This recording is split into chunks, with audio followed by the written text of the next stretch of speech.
It's time, Cougar Nation. Cougar Tracks. The best season analysis with BYU insider Mitch Harper on KSL News Radio and on video every day on the YouTube page for KSL Sports. Welcome into Cougar Tracks here on the KSL Sports YouTube and KSL News Radio, your legacy home of the BYU Cougars. It's a BYU football bye week, so it's a perfect time to gear up for the BYU basketball season. 2025-2026 is the most anticipated season in BYU basketball history, and we're diving deep into this BYU basketball team right here on Cougar Tracks with a season preview. Let's dive in with our top story of the day. The top story of the day. The biggest story in the world of BYU sports right here on Cougar Tracks. Monday night, BYU basketball tips off the most anticipated season in program history. They'll take on the Villanova Wildcats. 7:30 p.m. tip-off. Pregame begins at 6:30 on KSL News Radio, and there is so much excitement for this BYU basketball team. Preseason number 8 in the AP Top 25 poll. Highest preseason ranking in program history. They've got a returning star in Richie Saunders, who was first team All Big 12 a season ago. He's back. He was BYU's leading scorer, averaging 16 points a game last season. He's a preseason All Big 12 selection this year. And then you also bring in the heralded superstar, a consensus number 1 recruit, AJ Dybantsa, preseason AP All-American, preseason All Big 12 selection. Dybantsa and Saunders has the potential to be one of the great tandems in BYU basketball history, and it doesn't stop there. Rob Wright from Baylor joins this mix, a heralded guard, one of the best freshman guards in the Big 12 a season ago, dynamic, explosive in the paint. He joins this BYU team. 6 players return from last year's Sweet 16 team under head coach Kevin Young. Last year, BYU was 26-10, reached the Sweet 16 for the first time since 2011. It had been a 14-year drought for BYU before they fell to Alabama in Newark, one of the hot shooting performances that I've ever witnessed in NCAA tournament history. But this roster is deeper, it's more talented, and they've got the potential to go really far this season, maybe even further, potentially the first ever Final Four appearance for this BYU basketball program that has so much tradition, so much history, but they've never broke through and reached the Final Four. Could this be the team? Head coach Kevin Young gives BYU their best opportunity to make history in this program. I caught up with BYU basketball head coach Kevin Young, who enters his second season leading the Cougars. This is my chat with KY here on Cougar Tracks. Here with second-year BYU basketball head coach Kevin Young here at Big 12 Basketball Media Days. And Coach, how are you guys embracing, I know last year expectations, you didn't really worry about that, but now heightened expectations, pick 2 is second in the Big 12 preseason poll. Your thoughts on that?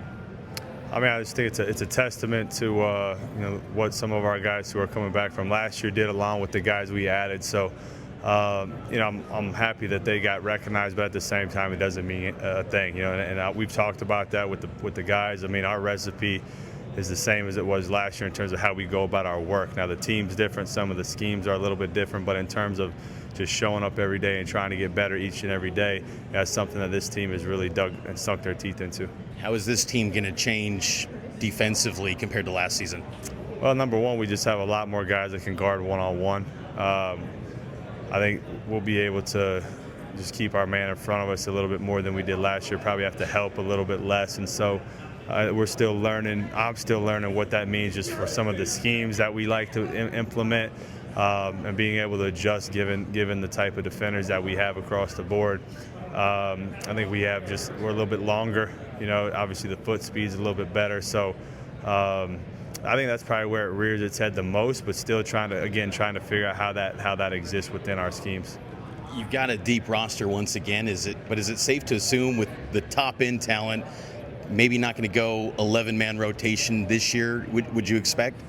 I didn't expect to do that last year, so I would have said no then. I'll say no now. We'll see. I think it's a lot of things can impact that. Health being probably the number one thing. But yeah, I mean, we do have, I think, some pretty high end, like top end guys that it's going to be hard to get off the floor probably. But we're still working through all that. That's what was that in a weird way. That first exhibition game, it was good. We had 4 guys out, so we could look at some other guys and learn about them. Hoping to have a little bit more bill of health for this next exhibition game where we can continue to learn about our group. But that's something that it's not you can't get that right overnight. We got to see stuff in real games, and we'll learn along the way. And to follow up on the health side, Dawson, Nate Pickens are. What is kind of the timeline you're thinking for those guys? Yeah, I think Dawson's progressing really well. He was in some live stuff yesterday.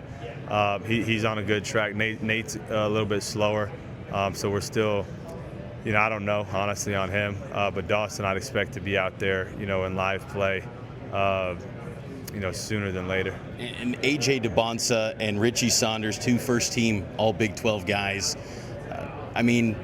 Everyone knows everything about these guys. We're waiting to see more on AJ in the college game, but just how excited are you to kind of just show these guys off to the nation, see what they can be on the floor together in games? Well, I mean, number one, I really like coaching both of them. They're extremely hard workers. They both want to be really good, and so that makes it fun to coach them. We can push them. They do what we ask. But it's exciting for them to, not just those 2, but Rob as well, and really our whole group, but just get them to experience playing against other teams and learn and figure each other out. I mean, you try to do it against each other in practice, but it's just hard, when you're not going against somebody else. And so, they're extremely talented, and when they come together, that's what I get most excited about people getting ready to see. Last thing for you, what did it mean to you to get that long-term extension from Brian Santiago? He made that a priority when he got the AD job. So what did that mean to you and your family to, have that long-term extension and get that support from this BYU administration? It was huge. Brian and I have a great relationship along with the rest of the leadership at BYU. My wife and I and my kids, we love it in Provo, and we're excited for not only this year but many years to come.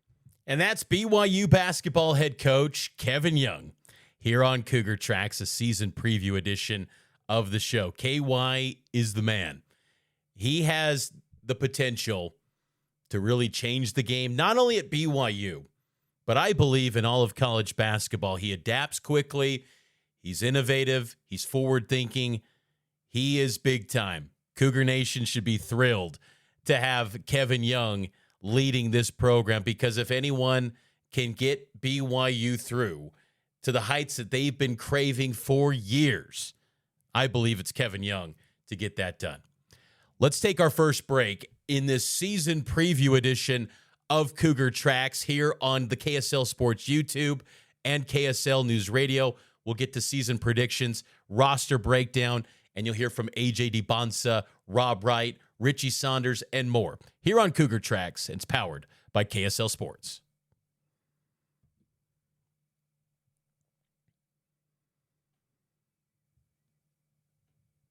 Welcome back into Cougar Tracks here on the KSL Sports YouTube page. Mitch Harper with you every single day. Cougar Tracks comes to you live at high noon on the KSL Sports YouTube, and then it's available on all audio podcast platforms, Spotify, Apple, Pocket Cast, Overcast, wherever you get your podcasts. Leave a 5-star rating and a review. It would be greatly appreciated. And if you're driving and you want to listen on the radio, it's available at 6:30 p.m.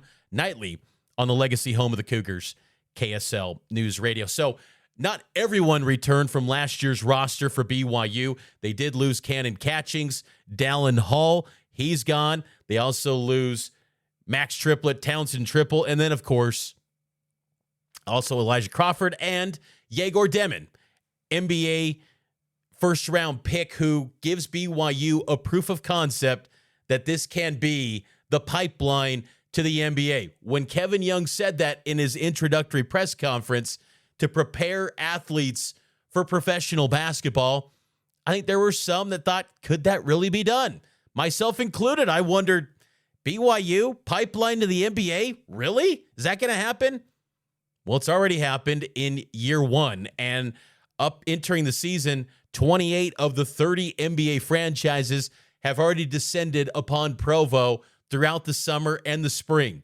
This BYU basketball team in 2025-2026 has a lot of NBA eyes on them, and they've got a schedule that's going to be must-see TV for fans of college basketball, but also the NBA as well, with AJ Dybantsa, Richie Saunders, and Rob Wright. 3 guys that next June could be first-round NBA draft picks potentially, and Dybantsa could be the number 1 overall pick among them all.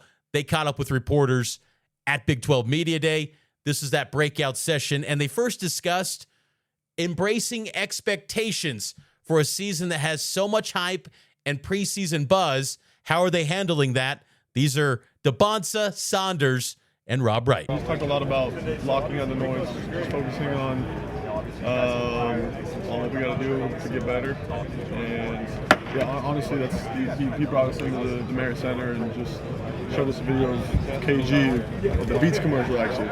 He talked about, look at this, like all these guys yelling and screaming, whatever. They just, the whole moral of the story, outside stuff does not like impact us internally. We thought that was cool. AJ, same question. Is that the way you see it as far as expectations go? Yeah, same thing. No. AJ, you played against Darren a few times. What did you see from his game? And talk to me about what makes him a guy that, like you, could be a one-day prospect. He's tough, man. He's probably one of the better scorers I played against. I take a lot of pride in my defense, but, I mean, he just a professional scorer, can score at all 3 levels, makes the right reads. AJ, how excited are you just as a freshman to come into this league with a lot of great talent and compete against the best? I mean, I'm a competitor, so I love to compete. That's why I chose this conference. I think it's one of the best, if not the best conference to play in. So I just want to test myself, see where I am.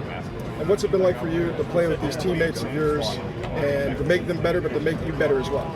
Yeah, I mean, it's been great. Obviously, we're going at it in practice, going head-to-head in practice. They're making me better, like you said, and I'm making them better. AJ, how circled is that matchup with Darren in a couple months on the middle of Big 12 play? Is it something you look at, especially when you'll play a bunch of top prospects? How much do you circle those games on the calendar, or is it just next one up? No, I ain't circling it. I mean, I don't know if he's circling it, but it's just another game for real. AJ, you're someone that's played at a high level for a long time. What's been the biggest adjustment to the college game? It's more physical. Even though we played Nebraska a couple of days ago, it's just way more physicality. You got to pay way more attention to detail when you're in college. I kind of built bad habits when I was in high school, so I'm trying to get rid of those now. AJ, you played in this at some high levels throughout your career. Obviously, you just mentioned the Big 12 being the best conference in America. What makes you that kind of competitor, and what really drives your game? I think I just grew up being a competitor. Having 2 sisters in the house, I was the only boy, but we used to go at it in a lot of stuff. And just being with my teammates, we'll go play 2K. I'll be competitive in that, trying to win every game. It's just kind of still to me. Has the fit been at BYU been smooth as you expected it when you transferred into this program? Yeah, it's been super smooth. Having a guy like Richie, who's a returner, he's made it really easy for me. And then KY in the environment has been very welcoming. How does this system highlight your strengths? Really just allowing me to play my game, play freely, and just make plays. AJ, you said you had some bad high school things that you were doing that you're trying to improve yourself up. What exactly were you talking about? Just taking plays off, just standing up on defense, just being super lackadaisical. I think high school, I was a lot better than a lot of people. So I just started getting super bad habits, which I shouldn't have. But KY's trying to clean it up right now. Richie, in what ways are you adjusting your game with different personnel around you this year as opposed to last year? Yeah, I think just the name of the game is using everybody's strengths, and these two and just all of our team has really unique strengths, and just figuring out how that all fits in. It's been good. It's different than last year. We did the Tater Tot endorsement going on this year, and they're still. Well, we're in the talks right now, so TBDs. Negotiations have not stalled them? No, we're good.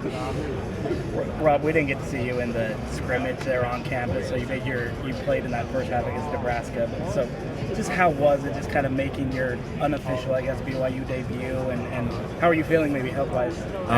It was my first time playing since March Madness because I didn't get to play in our scrimmages in practice. So, at first it was kind of like I was trying to fill out the game and just get out there and get my adrenaline going. But I mean, once I think I like got a little layup, and then from there I think it was kind of just clicking for me. Obviously, playing with these two guys, everything you thought it would be? Yeah, it's everything I thought. They're super talented, hard workers. It's everything I thought it would be. AJ, what's it like to play alongside a guy like Richie Saunders and Rob Wright? Obviously, Richie has the ability to knock down any shot in the gym. Rob, a crafty playmaker. What's it like to play with these guys? Yeah, I think it makes all of our jobs easier because they can't really, I don't think they'll be able to really defend all three of us. Like, I think Rob's ability to get in the paint and make decisions. Like, if you can get in the paint and you can spray out to Richie, knock it down, or if I'm driving, you got to make a decision, either help off the corner or you're not. I just think it'll be really hard to stop us three. Rob, when Coach says you're shutting out the noise, and Richie said the same thing, what does that entail? Is that like no social media? What extent does that go to? It's more so just trying to not listen to the outside noise. I mean, everyone knows we're a preseason top 10 team, so just trying to be locked in and knowing we have to get better if we want to be the team that's winning at the end of the season. AJ, there's just been so much excitement about your high school class, you and Cam Boozer and Darren and guys like that for several years now. I guess, how competitive have you been with those guys to try to be the number one guy? And what's it like now walking into the college environment with all of you guys ready to kind of take center stage? Yeah, it's been fun. I mean, I've been playing with those guys. I mean, we all won a gold medal our freshman year, but it's very competitive. I think we're one of the better freshman classes to come in my opinion. But we're very competitive. I mean, we're friends off the court, but when we're trying to get on the court, we go after. You guys talk about blocking out the outside noise. How do you guys keep the main thing? I think it's just the love for the game. At a young age, you love basketball, but I think it's just continuing to find what your love is in that piece and just going out there and just hooping and just forgetting about everything else, just having fun while you're on the court. I've talked to some other guys. They talk about just shutting off their social media so they don't have to, watch or look at if you have a bad game or things like that.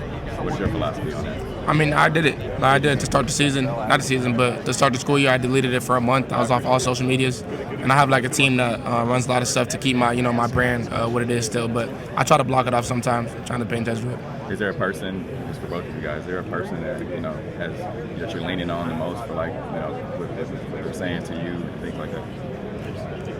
For me, probably just coach, just trying to pick his brain because, he's seen guys at the highest level. He coached a guy like Chris Paul, and that's one of the persons I look up to and try to model my game after. So just trying to listen to him and just knowing that he has a vision for me. Rob, how beneficial was that to go to Chris Paul's camp this summer, and what kind of advice did CP3 give about KY and all things like that? I went to his camp in high school too, but to go now and have kind of a relationship with KY, it was really good. He was just telling me just about competing on both ends and how important that was. I feel like last year I didn't always do that at the highest level, but I think this year I'm more locked in and dialed on it. Richie, what are the personalities like in this locker room? Who's like the funny guy on the team? Like, what do you guys like away from the court when you're not competing? Yeah, that's a good question. I think Moo is sneaky funny. Kennard Davis, man, he's quiet at first, but he's hilarious. So Moo Davis, he's a funny guy, but also a guy that sounds defensive, like he's going to be a pretty good player for you guys too. 100%. I don't think he gets enough credit, and but we haven't played many games, so everybody will see that. Richie, what are the practices this year like opposed to last year with so much of the talent infusion? Sure. There's just been so much playing. What we got to do is figure out how to play together. And so that's when we're 5 months of just honestly just playing together, offensively, defensively, getting to know each other. KY talks about how he's not a big fan of practices. Does he give you guys some days, quite a bit of days off to where you can get off your feet and take some breaks? Relatively. We get after it. But he's logical. He's logical about the way he does stuff. AJ, for me, if you've already been asked this, but what has the transition been like from high school to college? Do you feel like you've jumped right in and everything's smooth, or is there anything that you just had to adjust to, even if it's a little bit? There's been some bumps in the road. Definitely just getting adjusted to physicality, getting adjusted to just being more locked in on film, being more locked in on when to get your shots, post-practice work, treatment, everything. I got to be more locked in. AJ, we saw you at the football game right after the exhibition game. Are you really buying into that college experience? Is that part of it? Why you're, taking part in all that? Yeah, I'm in college, so I'm trying to get the college experience. My sister was telling me, she's older, so she was like, when you get to college, try to do a lot of stuff that you could do. So I'm in the student section, I'm in the ROC. I'm just trying to do everything. I'm in in-person classes. I'm really trying to just get the college experience. I was going to ask you about those in-person classes. Back when Jimmer was a thing, he literally couldn't go to class because it was too big of a distraction. Are you a distraction at all, or what's a typical day like? We got class. I'm in class on time. I'm not like too big of a distraction. Like I sit front row, we all locked in. The students like behind me aren't really like too bothering, so we're fine. For AJ and Rob, what's been the biggest adjustment to life in Provo and BYU for you guys? Probably just the fan environment, just how crazy it is. Going to the Holy War was probably like my first football rivalry game, so just seeing how crazy it was and how like much the fans are behind the school is pretty interesting. Are you AJ? Yeah, just it's exciting to see how many like members the church that we have. Like even on the away games, like we went to Nebraska and we had a pretty good amount of BYU fans there, so it's just exciting, and we have a big fan base. Two or three more questions for these guys. AJ, I don't know, you're in Kansas City, obviously a big barbecue town. What is your plate? Like if you have barbecue right now, what's gotta be on it? Might touch brisket or a pulled pork sandwich, mac and cheese, and I might go barbecue beans on it. Rob, what did you learn about the Big 12 in your first season of college basketball? Probably just how physical it was and how every game is like a one-possession game and just trying to take advantage of just those little possessions and just come into every game locked in, no matter if it's a bottom seed team or we're the best team in the league. Last question. Richie, you've got a lot of life experience. Obviously, you've been on a mission, been through a lot of college basketball. Are you like shepherding these guys at all? Are you kind of showing them the ropes of Provo? Yeah, that's a good question. They already know what they're doing, though. They already know what they're doing. But no, that's a funny question. Again, they know what they're doing. You took them to Chalmers already, right? they've been there. I already know they've been there. Live there, huh? What are the other spots in Provo that you guys go to, like to go eat and stuff that you enjoy? Station 22 is good. Shout out to Station 22. Pizzeria 712. Yeah, Pizzeria 712. They take care of us for sure. And there you go. That's BYU basketball players Richie Saunders, AJ Dybantsa, and Rob Wright. The headliners, the top three guys for this BYU basketball team. And it raises thoughts when I look at some maybe superlatives of this roster. Best player, you either go Richie Saunders or AJ Dybantsa. I think you got to default to AJ Dybantsa, though, because if BYU wants to reach a Final Four, AJ has to be spectacular. Think back to the summertime when he talked with Kevin Durant. I think it was maybe in the spring. Kevin Durant gave AJ some advice about navigating the Big 12. Does he want to be a KD, a Blake Griffin, a Cade Cunningham, Trae Young, one of the best players in college basketball as a freshman, take over the Big 12 and be the guy? If BYU wants to reach those heights of a Final Four potentially, I think Dybantsa's got to be the best player. Sleeper on this year's team, Hadim Boop, 6'9", redshirt freshman. I think he's relentless, and he's going to have an impact for this team. He's probably going to be in this rotation, I would expect. I thought he was great in the blue and white scrimmage earlier this month, and I think he's shown well in the exhibition games as well. Best defender on this BYU team, Kennard Moo Davis. I'm excited about Moo Davis. Comes in from Southern Illinois. A lot of excitement about him. When I asked AJ Dybantsa last week about players that people on the outside are sleeping on, and the first name he did bring up was Moo Davis. He brought up a lot of other guys too, but Moo Davis is going to be really good for this BYU team, and I think he brings a lot of versatility on the defensive end that maybe last year's team was lacking. Think back to last season, BYU defensively, scoring defense, 196 nationally, 72.6 points allowed a season ago. I expect BYU is going to be much better defensively this year, and a big reason for that is guys like Kennard Moo Davis. Best shooter, Richie Saunders. And Richie's been a little bit of a slow start, you could say. That exhibition game against North Carolina, Richie was 2 of 9 from 3, 4 of 12 from the field. A little bit of a feeling out. I think there's an adjustment to not being the number one guy as he was last year. and being someone to kind of figure out this new role in games. And I think that's why it was so valuable to have those exhibition contests against Nebraska and against North Carolina to go into the regular season feeling like, okay, this is where we've got to adjust. But at the end of the day, Richie Saunders is an elite shooter. He is going to knock down a lot of threes for this BYU team. And another guy that I think is going to be improved, and this factors into guys that were from last season. You could make a case it's Richie Saunders here too, but Mihailo Boskovic. I think Mihailo is due for a more impactful role this season. You know, he's never had a shot that he didn't like, but I think there's going to be better shot decisions there from Mihailo this year. And I would expect a greater impact on this year's team, more consistent role from Mihailo Boskovic this season. He's been kind of a slept-on name that no one has talked about this year, but I'm very excited to see what he can do. 6'10", one of the tallest guys on the team. The tallest guy on the team is Xavier Staten, 6'11", from Las Vegas.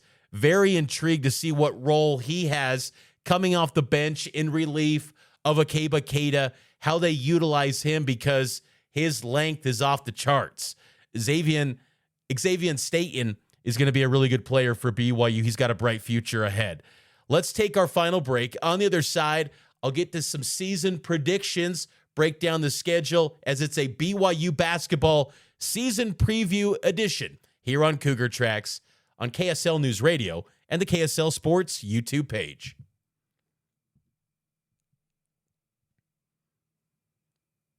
Welcome back into Cougar Tracks here on KSL News Radio, your legacy home of the Cougars and KSL Sports YouTube. I am your BYU insider, Mitch Harper. So BYU basketball tips off the season Monday night in Las Vegas against Villanova. I will be there in Vegas at the T-Mobile Arena in Sin City.